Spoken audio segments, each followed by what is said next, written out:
I say that every day, and every day I am. And with that said, this is the Hour of Empower. If it's 11 a.m. Eastern Time, it's the Hour of Empower on the Livestream Network. And we're here 7 days a week. Chat's open. We really depend on chat to make us as relevant as possible. We want to provide as many quality takeaways as we can to make your time, thought, and effort here worthwhile. And with that said, I'm so honored today to have Mary Gardner with us, along with Kelly. Kelly's here all the time, even when Kelly's not here. Her influence and her energy continues to move forward.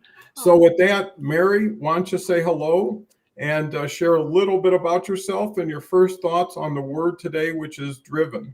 Oh, great. Okay. Well, thank you so much, Dawn. And great to meet you, Kelly. Thank you for having me on. I'm really excited to get to know you guys. And Dawn, I've known you for quite a while. So, Mary Gardner, and I'm known as the Charisma Coach. And I've been coaching for about 20 years. I owned one of the first coach training companies in the world and have had just a really fun career inspiring people. And we in our company say that we inspire the inspiring. So we love to work with people who are out there in a big way. I'm a former celebrity lecture agent, so I help people become professional speakers and create opportunities for people to make money on the internet now, virtually, and also in person through workshops, consulting, and keynoting. So that's a little bit about me. And I have a son, and he was diagnosed when he was a young kid on the autism spectrum, and wrote a book on how I healed him off the spectrum. That's been a passion of all natural healing. We used everything from gluten, dairy free, no nitrates in the meat, no food dye, no, prayer, scriptures, exercise, and really good, healthy living. And now he's amazing, not on the spectrum, totally 100% fine. Thank God. And, so we're blessed. Today I look at the word drive and driven. I think that is such a great word. It was an unusual word. And so I did a little bit of looking up and thinking about it, but I look at people in our career, in our life right now. We all have people that we know, that we look to, that we respect. And I think it's the people's commitment to one goal or one focus based on their values that really keeps people coming back over and over and over, getting up, getting through hard times, getting through challenges. And sometimes life goes up and down. And I think you have perspective when you're a little bit older, that life is up and down, and you have to be able to do the valleys and the mountains and do it well, and still maintain a sense of emotional maturity and peace in your life. So that's a little bit what I think we all have to acquire, drive, if we're going to be a success and if we're going to live a good, long life. Well, that little sure says a lot. So thank you so much, Mary, for kicking this off. And I want to recognize our audience, which is our number one priority here. Christy Howard's here. So glad to see you, Christy. Hey, Christy is just so wonderful. I actually was on this show for months on Fridays and launched the show, The Awesome Journey with Kelly, every Tuesday at 1 p.m. Eastern Time. And a lot of you I know visit that show. And just like all the shows we're doing, they only get better with time. And they were pretty good to start with. And now Kelly's guests are just, amazing stories along with amazing people. So, when you look around, and we were talking that prior to the show going live, is there so much you could get depressed about if you just expose yourself to it? You wouldn't have to work hard. Yeah. But opportunities that you can get inspired with people are actually doing something. Something that's so valuable. So anyways, thank you, Christy. Make sure you check out The Awesome Journey Zoom party. Omar is here. Omar is a wonderful guy. He has the show Zoom Party. I was on it. I won the prize. A donation were made to 3 different charities that day. So they won, and Omar's all about helping kids. So it's really nice to see Omar. Charles is here. Charles is from Hong Kong, visiting Saskatoon. He was on the show the other day. Actually, he's going to be on the show with Kelly New Year's Eve day and New Year's Day. Yeah. Wow. Charles was the one who originated Word of the Day. And actually, for those who don't know him, is part of the largest English-speaking school systems in Hong Kong with 32,000 children. Oh my God. So Charles is doing amazing things. And wait, during this show, you'll see some quotes Charles will come up with. Guaranteed. Carl's here. Carl's in the engagement group that we have that we meet to collaborate. He's an entrepreneur. He's in financial, mostly startup type financing, crowdsourcing out here in Colorado. Great to see you, Carl. Here's a new gentleman. Haven't seen you. Good morning, Guillermo. So Kelly, how do we go from here? Yeah, well, I'm just good morning, good afternoon, good evening, depending on where you're tuning in from. And I'm in my makeshift little studio in my room at my parents' house. So that's why nobody's seeing my Blue Yeti blingy microphone today. And my lighting is a little funky, but I'm here nonetheless. So yeah, great word. And so many things, like you were just saying, we have so many things to talk about off screen because we have so much in common. And I have so many questions about so many amazing things that you're doing. But drive, I completely agree on that. It's something I think that we have internally, but sometimes we need external motivation to keep us going. And to go back to a lot of times on this show that I go back to why community is so important to people. And this also involves in leadership is when you're in a community or on a team where you feel safe, supported, you're more apt to take risk and you feel more to continue to drive because you're not blocked by fear as much when you're surrounded by that safety and support. So I think there's a lot of things to go with drive because it's not just about our internal drive that we get, because I can speak for myself personally. My internal drive sometimes stops and I'll get frustrated with myself because I'm aware of it. I'm very aware of what goes on with me. But then you need to know, like, hey, I need to reach out to somebody and have a little talk because I need to reignite this drive. And that's okay because we all need help sometimes. And we've talked about that on many shows. And not just because it is the holidays, but it is a time where I think people with any kind of mental health struggles is exacerbated. And we're always willing to help others. Like we don't have any friends or loved ones that would call us and be like, hey, I need some help, that we would go, oh no, I'm not going to do that. I mean, we can't say yes fast enough, but when the shoe's on the other foot and we need help, we're terrible at asking because we don't want to bother people with our stuff. Which is interesting. I have to remind myself because I'm not always great at asking for help. But that is part of our drive, is knowing who are your people that can help keep you ignited and moving forward. But also giving yourself some grace that there are times that you may stop in a fit of fear, and that's all right, because that's just part of, I loved what you said about life is up and down. That's the heartbeat of life. That's how it goes. If life was a flat line, that's not a life. Unfortunately. and those lows make our highs a lot more enjoyable. I think that's why we appreciate them more as we get older, because we've gone through things in life and we have a different view. I view life way different than I did when I was a teenager, because a lot of life has happened in between, and it makes you appreciate things more and being present. And so those are my thoughts right at this moment. Well, I think those are wonderful thoughts. And I think everybody can get inspired just from, what we just said. And I think the key is understanding it's not about you. Yeah. There's other people, and if you make things about it and not you, you don't take them too personally. And if you know that, when you don't ask for help, the question I would ask myself is, would that person feel good that I had an opportunity to ask for help and I chose not to from them? Right? If you needed something that you really needed and someone really cared about you, how many opportunities do you get to find yourself in that situation? Yeah, I think, and that was something I know we talked about actually recently, because that is a life example and that I do have. My mom wanted to help me with something, and I was like, no, I can do it myself.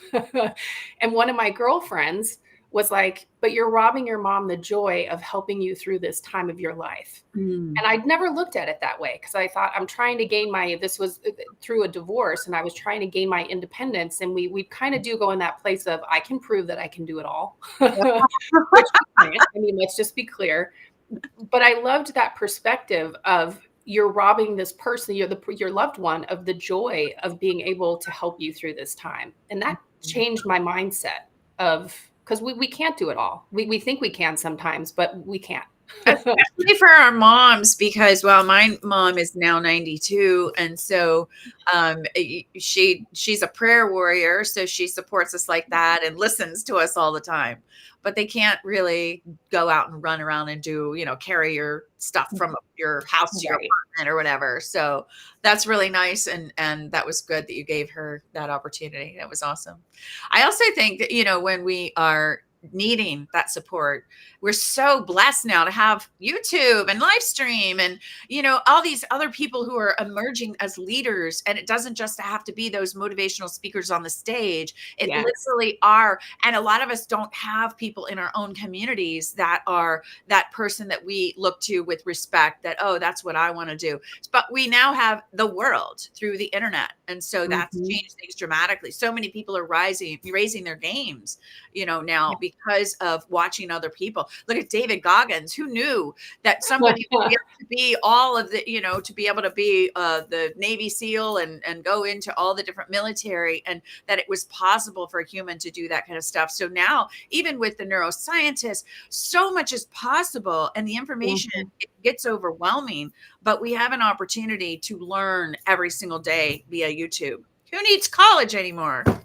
Well, you make a point, is whoever is more present, whoever is more relevant in the moment wins the day. Because even if you look at some of the best strategists, they'll tell you themselves honestly that if you took what I told you 2 years ago, 60% of it isn't valid anymore. That's so right. If they fell asleep, and you woke up and start doing what we're doing here, because I agree 100% with you, Mary, 110%, is the answer is peer-to-peer. Yeah. Everything's going decentralized. Kelly's show is taking off. And it's really not about Kelly or the show. It's about bringing people together, giving them a platform. It's like having a banquet hall. That's amazing. You open it up and it's their party and it's their family. But you make it possible for the people who don't know it's possible or don't know how, because the biggest impediment is, that's live. Yeah. Or I've never done that before. Yeah. And people will continue to hold into and try and get better at something that isn't better, instead of just someone who gets started with something that just, these live streams, according to LinkedIn, get 24 times the comments as organic. Are you serious? Oh my gosh, that's amazing. That is amazing. I'll tell you one thing that's different about live, because when you are live, you're going to be extemporaneous, and there's going to be conversation that comes up that you may not be familiar with. And like you were saying earlier, Kelly, it makes you a better person, because you don't want to slip up. You don't want to be an idiot. You don't want to sound like a moron. So it's like, oh, I have to study. And so you literally want to show up as yourself and authentic. And that's why it's great for audience too, to banter, because we're all pushing each other forward, all getting better. I told a lot of my speakers, I had a speaker one time who was cussing on the stage, and I was in the back of the audience, and one of the men, super classy gentleman, he was like, I'm sorry, I cannot listen to this. And I was like, oh my gosh. So I had to tell my client, stop cussing in a public environment. It's not okay. And then I went on Twitter and I tweeted, this is before it was X, and I tweeted and I said, you're not a role model when you're up using the F word. And I think I tagged a whole bunch of big name celebrities on it. The next day or later that afternoon, Grant Cardone did the exact same quote. And I will tell you, it has cleaned up a lot of people using that F word. And I'm not meaning fine, so it's a That's funny because I think Grant Cardone was an F-bomber. well, I called him out. You know what I'm saying? Love it. That's Yeah, well, I know more people want to know more about you, Mary, but before that, let's swing back to the audience and we'll get some more background on Mary. Christy says, safe and supported. You feel respected and can be passionate with the drive. And, all the pretenses go away when you're live because you're only as good as what you think of fast and what you say that makes any sense or value. Well, and it keeps you on your toes. Go ahead, Kelly. Yeah, sorry. For me, one of the big things, because when Dawn originally had asked me to be on, in 2 days, it was when we had a conversation. Hey, would you like to be on in 2 days? And live, the word is scary, and there was no topic, no anything. We just went live, and the audience drove the conversation, and you're so worried about, or my initial thought, and I think this was for most people that we've seen come on for the first time over this year, is just being nervous and like, I don't want to say the wrong thing. What if I interpret something wrong? But what it's done for me over time, because working in the industries that I have, being in financial service, capital markets, I have to go to market where things are perfect or as close to perfect. 15 attorneys have to sign off it, compliance, FINRA has to review the whole 9. Yeah. So leaping out and just doing something without it being planned or anything, and tearing down a little bit of, I will say, my corporate makeup. Because, you do play a part to some degree in corporate America. I was always myself. I was the same person, but as a leader, like torn away from it. Way. Look at you. How sassy you look. Oh yeah. Yes. I don't ever want to have to put a suit back on. I'm grateful for the experience, but what it's taught me too is it's about being present in the conversation with people, actively listening, and really just being present and accepting yourself and having grace. Because I'll be halfway through a sentence sometimes and I'll be like, I have no idea where I was going with that. And it's like, but that's what people feel connected to because that makes you human. And I think, oh God, I can't think of his name at the moment. A huge speaker, and it'll come to me when I'm stopped thinking about it. That he was speaking in front of like 10,000 people. And that's exactly what happened to him. And he goes, don't freak out when that happens. He goes, I just looked at the audience and said, hey, have you ever been on a stage in front of 10,000 people and lost your train of thought? That just happened to me. And how everybody laughed at it. And then he was like, can you help me pick up where I was? And so, of course, everybody started yelling at him where he was in the story. And he was like, all right, we're back on it. And that's where you connected with the audience probably the most, because that's where you feel the most human. And we like to see that in others. We don't like seeing that person that is so stoic and perfect in their presentation and so overproduced that you don't feel their passion. And then that's another thing I tell people, don't try to be somebody else. And I'm sure you've had a lot of this. Because when you try to be someone else, it reads and people can tell that it's not authentic. And you're not fooling anyone. It actually screams louder, I think, to an audience when people are trying to be something else, and it's like, oh, pass. Yeah, well, I think what you bring to mind is people getting their true voice back. Yeah, having an audience that really wants to hear what you have to say, and that honors you, makes you feel validated, makes you feel needed, and eventually repetition will make reputation. But let's go to Charles. Charles says a ship in harbor is safe, but that is not where ships are built. That's good. Yeah. Christy comes back with, wow, this is deep and hitting way too close to home. I see that I do not ask for help as it's not asked if I need help. So I do what God keeps guiding me to do. Christy comes back in UK. The F word is just a word, can be used in many ways, from passion to scripture. They don't get offended. And Beverly, always happy to see Beverly. Beverly's been doing every Tuesday here. She's a wonderful therapist and coach up in Montreal. Love her. She's got her podcast. It's a real success. Now doing live streaming on her own. So if you don't know Beverly, you should, and use this as an opportunity to network with people you're just meeting. Yeah. Go check out their profiles. If there's an alignment and some benefit, those are the connections you want to start making. So Mary, Awesome. what is your primary focus? I know you've been involved with getting people on TED Talks. I saw that video you had with, it escapes me. Frank King. Frank King, yeah. Yep. And Frank has the title, I guess, of having the most TEDx's next to Bill Gates, I guess. No, way ahead of Bill Gates. He's done 12 now. Bill Gates has done 7, I think. Yeah, 7 or 8. So yeah.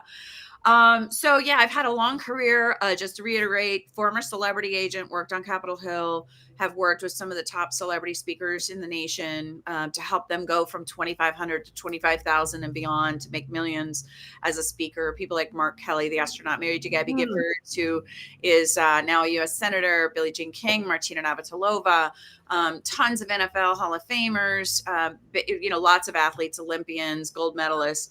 So it's been a fun career currently right now. And I transitioned over to healthcare a couple of years ago during COVID when there was such a need. People were leaving. There was the quiet quitting. People were so desperate. So I saw that the CEOs of the hospitals needed help. So I brought storytelling to hospitals. So we have a workshop coming up in person to teach the storytelling and also in-person public speaking in February in Orlando. We'll be putting that up in marygardner.com. And so I also have a masterclass where I teach people how to become a professional speaker. So to create and craft their message, their brand, and then to launch as a professional with a marketing team. So we've been doing that. We started that recently as well. I've done boot camps a lot. So focusing in on really helping those people be inspiring that need it. And I'll probably be going to the Super Bowl, not to the actual game, but for the week to meet up with a lot of the athletes and whatever. So, so I'm trying to go. Somebody said it on here. I think it was Kelly, your partner. Is it Christy? Go where God leads. It's like, okay, where am I supposed to go? Yes. Everybody needs what we have. We have the answer. We have helping people drive back to who they are supposed to be in this world. And it is uncovering those messes that become our message. And when we the victim becomes the victor. And so it's really empowering for me to see somebody. It's kind of like a mama who sees their little baby fly the nest. Yes. Like, oh, I'm so happy when someone gets a innovation or makes a lot of money. So it's just exciting. And then I've done a lot of speaking also, teaching a lot of the, storytelling and public speaking and, how to live life fun. So, okay. Yeah. Well, it sounds like you've been driven in many directions and many ways. And, I know we were able to get to know each other every week in the group we were in, which was an open-ended conversation like this. Yeah. And it's nice to reconnect and see how you evolved. Amen. Isn't that right? I will tell you that all of us get to this place. There used to be a time where I would say I used to be, because I used to be when I was young. I was on TV. I did, a lot. I was a spokesperson and had a lot of attention. I lived in New York City, so was on a lot of media. And then when my son had troubles when he was a little kid, he was 2 pounds when he was born. And I was in New York City. He was 2 pounds. He came 12 weeks early. And then when he grew up, he couldn't put clothes on. He was too hyper. He couldn't fit in. And I was trying to drive. But my life was pulling me back. And I didn't know what to do. I lived in constant frustration. I used to say to my mom, where's the joy? Where's the joy? I want to love being a mommy. And finally I surrendered. And it was like, okay, I don't know how to do this. There was no example to me for anybody that got out there when you go to the experts. Oh, you have an autism or you have ADHD. That's a lifelong issue. There's no known cause, no known cures. And I was like, oh no, I'm not living that way. No. And so I surrendered. Very first thing I did, I massaged my kid. I just like, okay, I'm going to spend time with him. I'm going to love him. I'm going to help him. I don't know what to do. And I started having results. My first thing I did, God help me. And then I started from there. Things started happening. I ended up starting a support group. And from the support group, I had people come in I didn't care if it was network marketers, mommies, doctors. I didn't care. Like, give us examples examples of what you did to help your kids. And lo and behold, he got to, in high school, he was fine. So we got off the diet and everything, and he went and tanked. So had some tough years there, but all that time, it was like I was hanging on by a thread, doing what I could do just to keep things going. I would like be exhausted, rest, get back in the game, go act happy on the phone or Zoom or whatever it used to be, Skype, and, write my little speeches for people. And it wasn't until Jeremy was a couple of years older, and now he's like just outstanding. And it's been about 3 or 4 years that everything has just been great. So now I get to focus on me. It's been really good. So I look back at that time and have compassion for people that go through hard things. And we are off the track. When you have family issues, chronic issues, health issues with your mom, your mate, your kids, you're going to be there as much as you can, and it takes our emotional energy. So I will say that we do, like we were talking about, ebbs and flows of life, to have grace for yourself during those times. I look back, and those are my most, I'm so grateful. My book is called Blessed Chaos. It's on Amazon. I'm so grateful that I had to go through that to wean me into, and like Kelly, you said, you're a better person. It's made me into a better human to be able to go through those trials. And now I live in such gratitude. I look at it, I'm like, oh, it's good. It's good.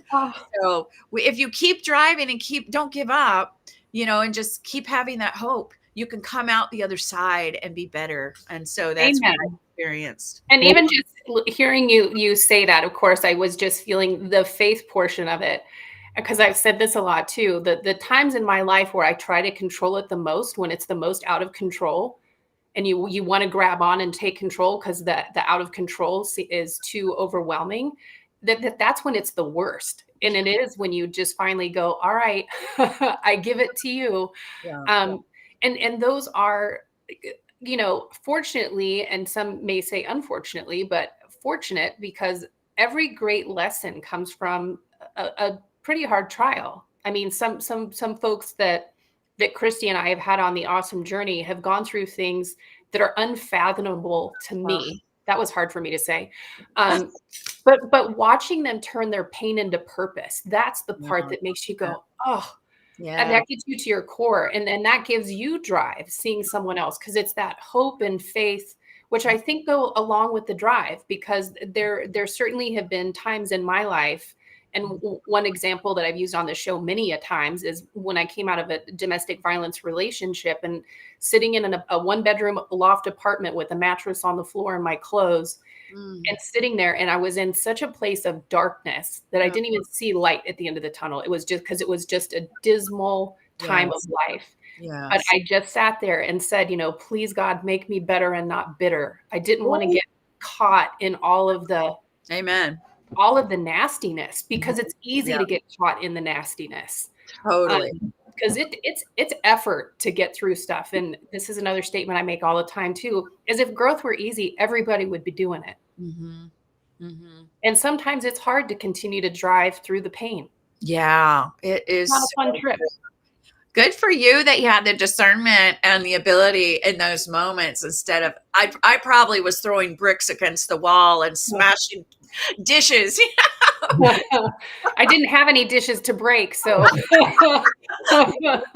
Well, I think it's so inspiring for people who are now going through what we're talking about or about to go through, and know that there's a way, know there's opportunities. And it's really by involving yourself with people, like, to Mary's point, a support group where you're not alone, where everybody knows what you're talking about, feels what you're talking about. And in essence, that's what we've created here, a community of support based on being able to have enough knowledge share and feeling share, because no one cares what you know. They only know if you care. And I think the key is by showing compassion, empathy, sympathy, because everybody's been there once or twice, and everybody who hasn't will be. So no one escapes the trials and tribulations. It's how do you respond to it? And most of the time, going with the flow is better than fighting the river, right? Because takes Yeah. too much energy. And I think that's the other key. Mhm. Again, people who come here feel an energy boost, Mhm. right? And that energy makes them feel good. Yeah. Knowledge without energy, without feeling is just, hey, that's interesting, but Mhm. it's not going to register. It's not going to make a deposit Mhm. in your future well-being. And here's the thing, time is relative. Mhm. If you do things in a better way with a better vehicle, you can get somewhere a lot faster than if you're trudging along, and there's no fun in trudge. Right. But That's true. driving, when you think of a driver, you think of someone takes the wheel, takes control, Yeah. gets out on the track and starts lapping people, and having a wonderful time of it. And why not make every time as wonderful as it can be? Because not everything is dependent on the situation you're in, right? You can still enjoy a cupcake and have a ball with it no matter what Right. is surrounding you. The cupcake shouldn't have to pay the price Yeah. for you to it. So Mary, what do you think about this show and where's it going? I love it. Okay, because we're diving into some really great issues, and you just talked, and you're Kelly, the purpose or the pain to purpose, amazing. That was really great. And then Don, what you were saying, that coming around, I can't remember exactly what it was, but it reminded me that this drive to, we can go on the internet and get to feel good. You were talking about feeling good. And I know that in the morning or at night, what I just read, there's a stat. So many people are scrolling. So this drive can also drive us into, and if you get into TikTok, Instagram, YouTube, or Facebook and get started on those, they're meant to like keep you going. That adrenaline is like, yeah, that's great. So so the other day I got into watching Karen's. And Karen's just like, I cannot you're parking on the, whatever. And they're funny. fascinating. They're fascinating. Okay, I'm gonna tell you what happened to me. I started watching them for 2 or 3 days because you cannot get unglued from that. And I started becoming so like critical. I went to the YMCA and I'm like, oh, you are sweating too much and you are talking on the phone. And I'm telling you, I freaking became a Karen. So we have to be real. So I noticed it right away. I'm like, oh God, forgive me. I don't want to be that kind of person. And so we really have to be very aware of the type of people that we let in, the types of information that we let in. And we do not want to drive so hard that we're even watching and modeling people who are their core values are off. We don't want to be. So to me, I want to be very clear about myself and who I'm following, and that I always put out, just like we were saying, when you're extemporaneous on live, what comes out of your heart is going to come out of your mouth. And so it's really, for me, important that I stay true to what my values are. So I will just say, during this drive, it can drive us in the wrong direction. We're not so here. True. So anyway, so true. But I will say they're quite fun to watch. But if anyone wants entertainment, but the end result wasn't positive. So anyway, but yeah, that's hilarious. Well, that shows you the influence one can have and not even know that they're under the influence. I know. Because it's like a breadcrumb trail. Yeah. They get you in. Yeah. Then they keep you in. Yeah. And then they start taking time away from where you used to be in with who you used to be. So it's exactly starving reality, starving in your life to extraordinary pictures of something that happened once in the world may never happen again, or you don't even know if it's real. Right? Oh, you're right. Because all the AI stuff is so true. And I just had another thought I would share, that I did a webinar last week, and we're doing webinars to engage people in order to come into our courses and our masterclass. And I had been scrolling and watching people that were negative, and they're talking about, say, they're in their 20s, they're talking about male versus female. And I started feeling so desperate for the younger generation. Like, this is the crap you're growing up with. Are you freaking kidding me? And so I brought that to the webinar. Instead of bringing to the webinar the positivity, the inspiration, the people that were doing great things, the people that are really touching people's lives and making big things happen and dedicating their lives to really positive things and outcomes and studies and habits. And so I'll tell you, I didn't sign anybody on that particular webinar because I think I was like, we got to save people. That's unattractive. That's unappealing. What is appealing is what you're doing, Kelly, is manufacturing and telling those beautiful end result stories. And this is what you can do. So it's not about moving away from something. It's really moving towards a life that is really great. And we know right now in the world, there's so much chaos. And so it's easy to get glued in on that. But what happens then is in our heart, our minds, our mouths become average. And if we want to stay above an elite and above the grade, we have to continue to feed our hearts, our minds, our souls with that good positivity. And that's why I think shows like this, where you're bringing people that have created going from purpose or from pain to purpose, that is so positive. That's what we need. Yes. And I think it's so important, like you said, though, to be able to recognize that in ourselves. Because we've all been there. And growing up, another, great lesson from my parents, it was always, if you wanted to know where you were in life, is look at the closest people around you, because that's a reflection. And, I, of course, look around the people that are closest to me and I'm like, I am beyond blessed. I've certainly made mistakes in this world, but I have been blessed with incredible people who are close to me. But it's the awareness of ourselves, because people can get sucked so far down the hole that they don't even see it for a while. And then that's when you do need someone to go, hey, girl, you're coming across a little negative. What's going on with you? Yes, exactly. Let people call you out. Yeah, and that's what you need. I'm like, don't surround yourself with people who are yes people that agree with everything you say. I mean, that is such a waste of time. Yeah. But it is about being aware, because there's way too much negativity, and that was the drive for the awesome journey.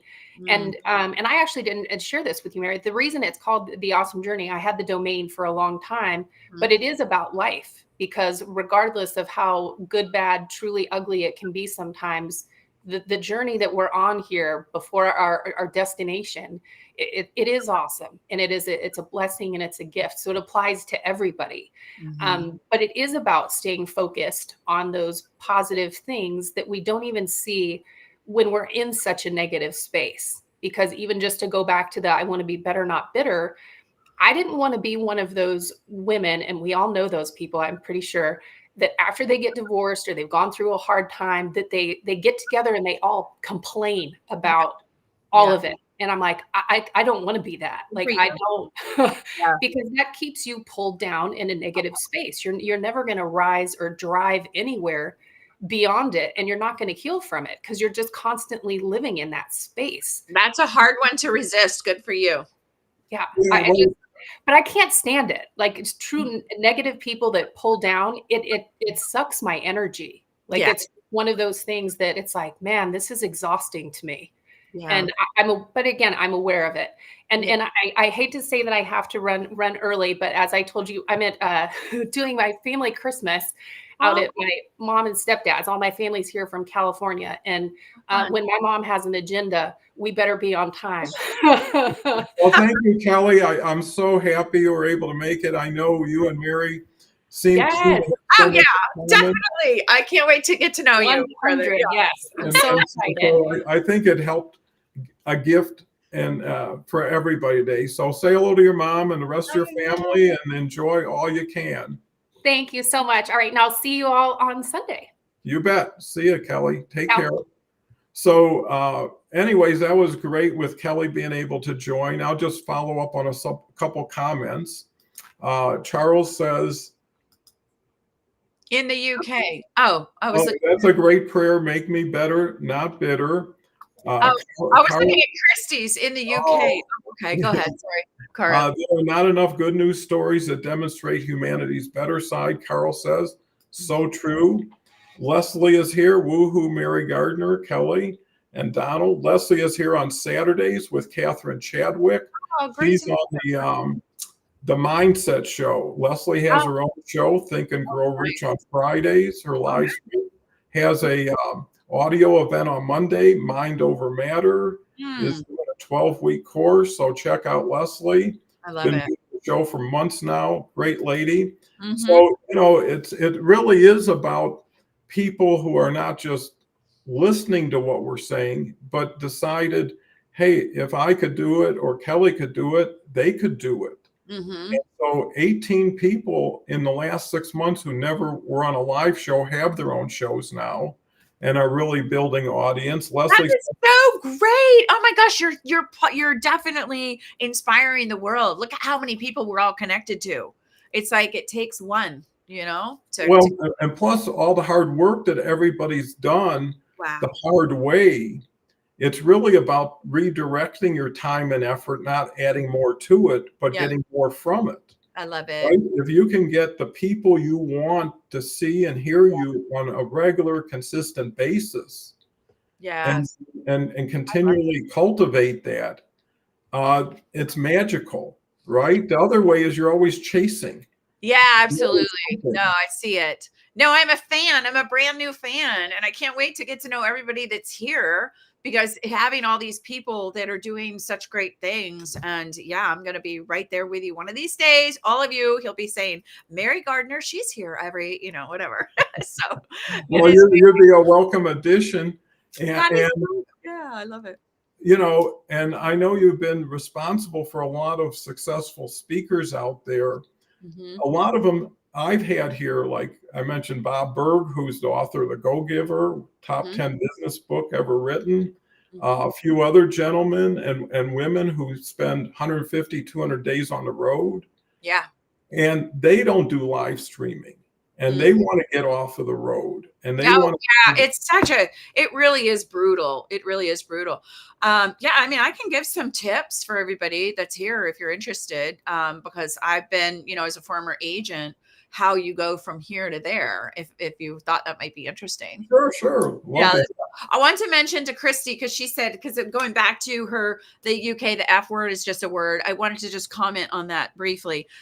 Is that knowing protocol in a certain area, like if you go into, everybody has their own business protocol and their own cultural way of doing things. And it's really, when we travel, it's important to get to know those things because we make mistakes when we go to other cultures and people will look at you funny or diss you or not respect you based on culture. And so it's important when we even like you go, I'm hanging out at the Y, like, hey, whatever. I'm not going to go act that way at church or to the country club and something like that. So it's important when people look at you're not respecting me kind of thing. Well, how are you behaving? So I think that that's something that, the UK, we give forgiveness. We don't care because your culture is different and it is acceptable. And the Brits have such a different type of humor also than we do. They're very dry. And I have so many friends from there. I love the culture. So I just wanted to comment on that. All right. So back to speaking. So I don't know if anyone has any questions. So just a quick overview. I worked at Kepler Speakers in Washington, D.C. They're one of the country's largest speaker bureaus. I was a college agent. So I saw people like Ellen DeGeneres and Carrot Top and Jerry Seinfeld and tons of the comedians and people that were nobodies become somebodies. And it was interesting that Kelly said, because I saw Carrot Top years ago, the story that she told about the speaker on stage who lost where he was. And I'm like, oh my gosh, I told that story like 20 years ago. So a lot of these things get regenerated because exactly what she told is exactly what Carrot Top did. And I've been telling that story for many years about Carrot Top, how he lost his space he lost his way on his performance. And he was like, oh my God, I just had a panic attack. I had a panic attack. Where was I? And the audience got him back to. So I've always said, just have grace for yourself and be real authentic. But I would say that if people are interested in becoming a speaker, just go out with having one brand, and one speech can make all the difference. And so having a signature keynote speech that's really killer. One of the things that you guys can do is to go to all the top speaker bureaus, Kepler Speakers, Washington Speaker Bureaus, Harry Walker, Premier Speakers, and look at what their speakers are doing, and look at what their books are, and look at what their titles are, and see how much money they're making. There was a guy, his name is Kurt Steinbert, something like that. Years ago, he called me and he was like, I really want to be a coach just like you are. And I want to coach athletes just like you are. I was like, no, you don't. You want to be a speaker. You don't want to be a coach. You want to be a speaker. He was young. He was in his 20s. So now he's a $25,000 speaker. What did he do? He found one topic. He started talking. He looked for a problem in society and he solved it. He had ADHD and he decided to start talking about focus. Now he's written several books and he's the expert on focus. So being able to find a passion, something that's relatable to yourself, and find something that people need and want, and it's answering a problem and a need in the society, then go on the speaker bureaus and find out, are they really getting booked? And then build your brand on something like that. And then I will tell you, a lot of people are like, oh, they need an agent. You're not going to get an agent until you're making money. What starts happening is you start going out and marketing yourself. And we have all the access to all the emails and the platform, the CRM system. We have all that. We can help anybody with that stuff. But you build your platform, and then the meeting planners start to talk amongst themselves. And they're like, oh my gosh, Don Cohen was awesome. He comes in and he does this webinar, whatever. And so the meeting planners who are all in associations will start to talk to each other. And you get into One Meeting Planners. There's an organization, MPI, Meeting Planners International, where you can go speak, and you can speak for free or they'll pay you. And then you're in front of lots and lots of meeting planners. So that's one hack of how you go from zero to hero, and in a very quick fashion, is and then you stand up on stage and you're amazing. You got to be good. You got to be entertaining. You got to keep people's focus or their attention. So it's a little bit of, because all they're going to remember is how they felt around you and 2 stories. That's about it. So those are a couple little hacks of how to get out there and make money at speaking. Well, how do more and more people take advantage of virtual speaking now? Yeah, a lot of people during COVID lost everything. And the ones that transitioned very quickly put a studio in their home, just like all of you guys are doing. And they went out and they marketed it that they had a virtual speech. So they're not making as much money, but they're still making plenty of money. So they're doing live streaming for live audiences and just doing virtual. So they have the studio. They go, and we have a couple places that will do that live streaming. So it's technically, you have to be a little bit more savvy. I had a client recently who we do some booking of speakers as well.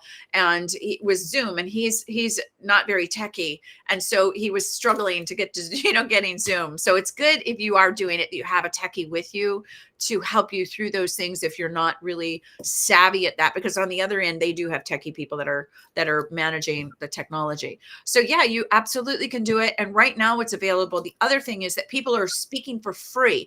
And why do you speak for free? Is if you have one story, again, and you have a call to action at the end where you're inviting people to come to your masterclass, like marygardner.com, come to our masterclass and check it out.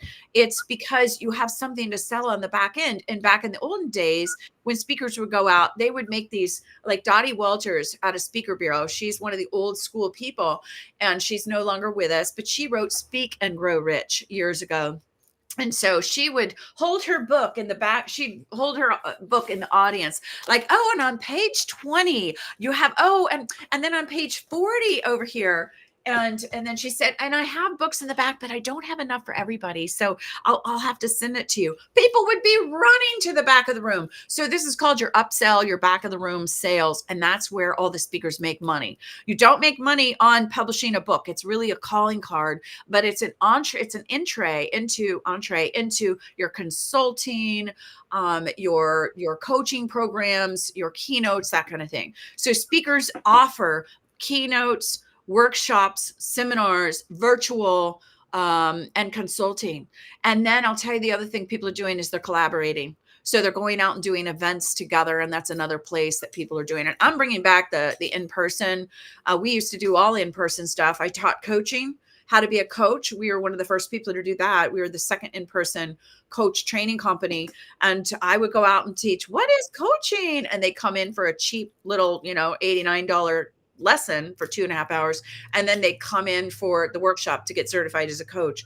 So I did that for years. And so we're doing that again for building your brand, telling your stories, and becoming a powerful speaker on stage. So our first weekend is February 2nd and 3rd in Orlando. So, well, that sure is action packed. I mean, you sure have really seen what's going on, but more importantly, innovated what went on and can carry it forward. What I love is the world's going decentralized, right? Peer to peer. yes.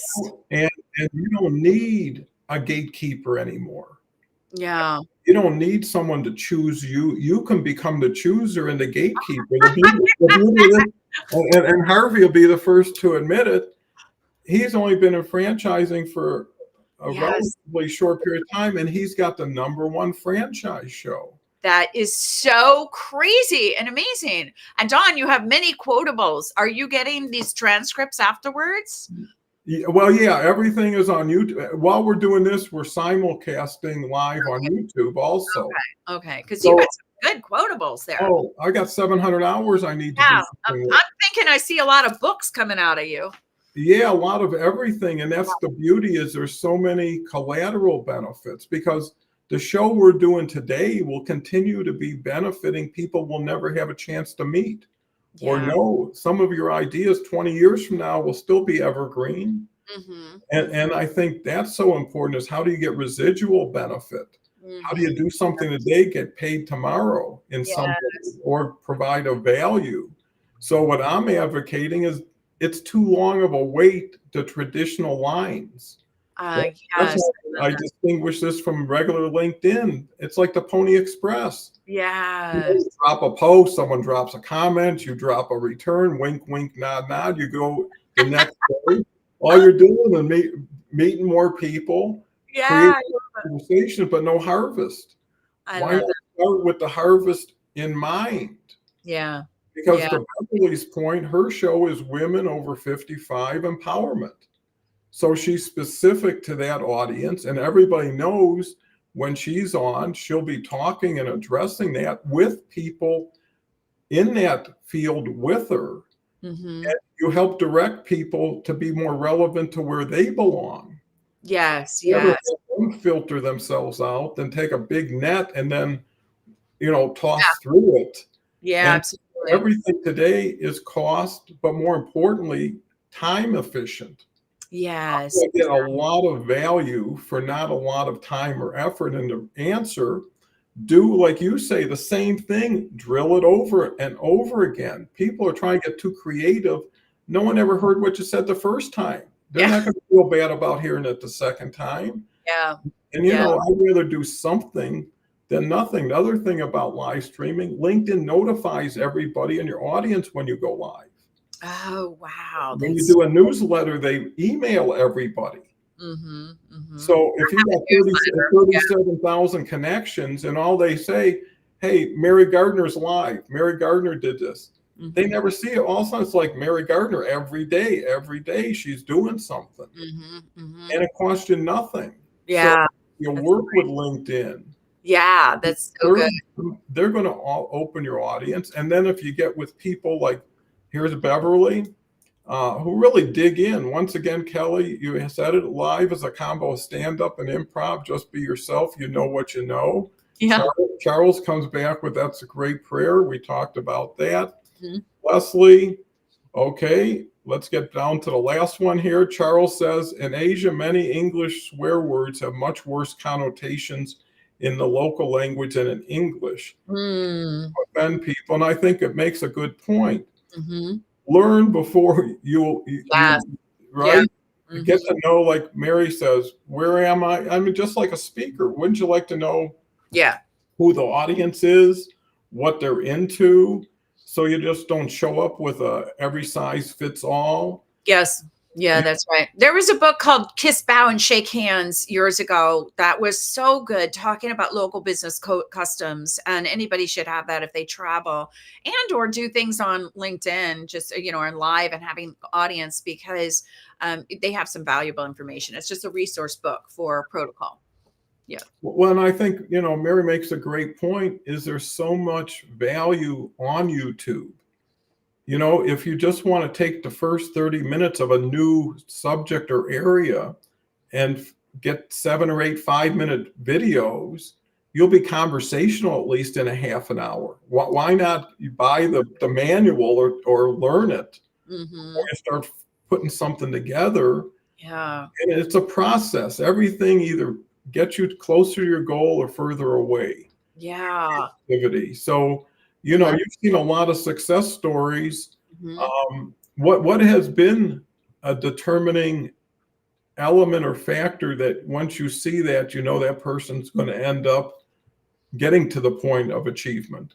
What is it? I've had people that come in, they're like, I want to speak. They don't have the passion. And so they've paid me large sums of money and they just don't make time for it. And so I'm sitting on, and I'll always go back. Like, I haven't worked with you in 5 years, but you paid me. I haven't done the work yet. I'm always that way. And so some people don't have the passion. When a person, or if they have fear, and Kelly was talking about that earlier, some people drive with fear and you just feel them shaking in their boots and they don't have the confidence and they want to do it, but they can't pull the trigger. I've had one person come to my webinars like 3 or 4 or 5 times in a row. I'm like, what's holding you up? I'll give it. He's checked in with every speaker coach and every program. And at this point, I'm like, it's himself holding himself up. And I can help people get over fear. I can help people develop their charisma. I can help them find that internal flame. But if they're unwilling to pull the trigger, then they can't do much. So a lot of people stand on the sidelines and they watch. I remember one time I was at a party and I wasn't comfortable on the outfit that I wore, because all the other ladies had these things that they got off of Amazon and I made mine from home. And so I was like, sitting in my toe, was going back and forth, watching the party happen all night long. And finally I'm like, oh my gosh, we have 5 minutes left. I'm getting in. I'm going to dance. Those last 5 minutes were the most fun of the entire, night. And that's all I remember, is dancing to everyone. I got out there and all the ladies were like, oh, I love your outfit. I'm like, really? Oh my God. Thank you. And so sometimes we watch other people do it instead of get in and try it. And so, I've had a lot of people that when they do, when you're working with someone who's a true expert, we can see things that other people can't see. And because I've been in it for so long, somebody said this morning, I went to the chiropractor and he cracked my back. I'm like, oh my gosh, that was the best. He said, you can't get that at Walmart.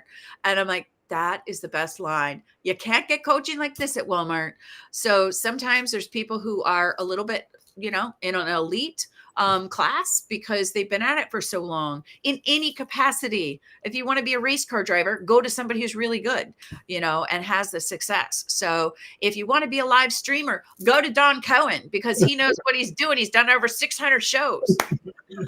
Well, I couldn't ask for a better conclusion to a wonderful hour. You're leaving laughing and happy and excited and enthusiastic. And where do you find that at Walmart? And I think if it works for you, it works for people like you. Yeah. And you can let it work for you, because in essence, this is a LinkedIn tool. Mm-hmm. And I'm happy it's theirs and they take care of it. All we are is on borders. Yes. Right? Just like Frank is an on-boarder to TED Talks. Yeah, exactly. He doesn't, but he knows it. He knows how to do it. That's right. And, there's that saying, pay now or pay later. Mm-hmm. And why not pay a premium, mm-hmm. get a bigger premium? Because what's your life worth? What's your future worth? Mm-hmm. People know what they do. They don't know what they could have done and what they could have got if they did that. That's so great. Right? I like that. That is so good. And one thing that I have really admired about you is how generous you are. And you've been through the highs and lows in business and you've had a lot of success. And that is so appreciated, especially when we first met. It was like, I was like, oh, what am I doing? And just your generosity is really, I think it is very inspiring. I appreciate it very much. Thank you. I'm glad we're friends. And I'm so happy that you were inviting me into this audience. And I'm very impressed and excited to meet everybody here. So thank you so much. I appreciate it very much. Well, thank you, because I think what it demonstrates is when you admire and impress someone, you may not be able to respond at that point, but you got them in mind. And then when I thought of what we have developed here, and I thought of you and how strong of a broadcaster, of a speaker, but more importantly, who you are involved in, and how this could make a difference where you can start practicing your own show right now. And through that show, you can get people invited who you want to get to know you, but now they're getting to know you as someone who honors them enough to give them an audience in a show and show them the possibilities. Because, once people see the light, it's awful hard to go back in the dark. Yes. Right? And if you can say, wow, I didn't know there was that way, and I'm so close to it, and I'm with a person who walks there every day and will take me by the hand and show me a good time, where it's not a struggle, but it's an escape from mediocrity, from not being fully actualized. People want to manifest themselves before they time out. And that would be the natural tendency. And you need to use what you have, where you are, with who you have, until you can start moving up. And I think once you can redirect your affiliations with people who are really going places you want to go, redirect your time and effort where you get a better return on it.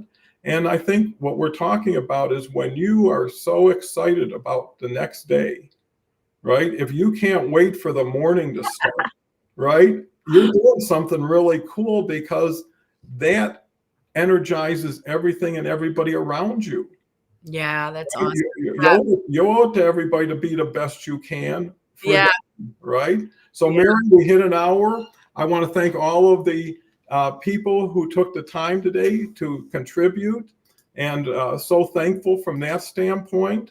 If you look at what's coming up real quick, tomorrow we've got Leslie Flowers, who's in the audience, and not Catherine Chadwick. I think she's off this week, but it'll be Leslie. Sunday, we've got Charles Caldwell in the audience, and Kelly, and so is Monday. Tuesday's Beverly. Dave is Wednesday. So we got quite a lineup. Thank you again, Mary. And thank you, audience. See you in about 23 hours. Take care.